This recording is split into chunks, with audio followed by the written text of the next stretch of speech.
Ready? You want me to talk about the whole idea? Okay, so the work is going to be celebrating Los Angeles through the ages. And what I've realized living in a city that's so unreliable in terms of what we've built is always being destroyed and then recreated again.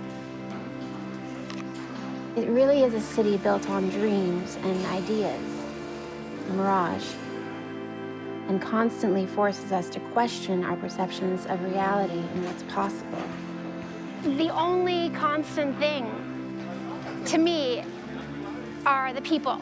That's what makes up the city.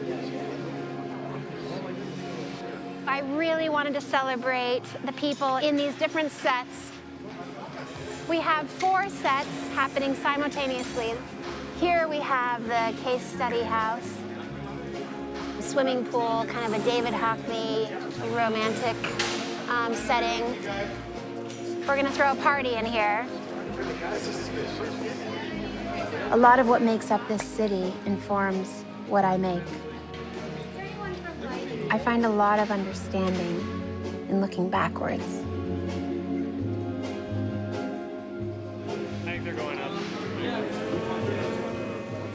There I have Griffith Park, Overlook, where I grew up. I have a lot of memories from Griffith Park in Los Feliz, where I was born. And I wanted to highlight what has become inseparable to the visual identity of the city. I've got the American West set over there for the theater troupe.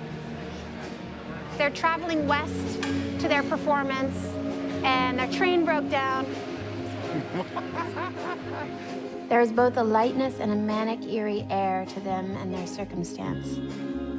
I was thinking about scenes here from Bruegel's Crowds, Matisse's Dance, and other mythical paintings and stories related to the modern mythology of Hollywood. And all fall down! I wanted to explore performance that is our tradition in Los Angeles. People come to the city to reinvent themselves. Our history is reinvention. There's a Frank Lloyd Wright quote that always resonates with me.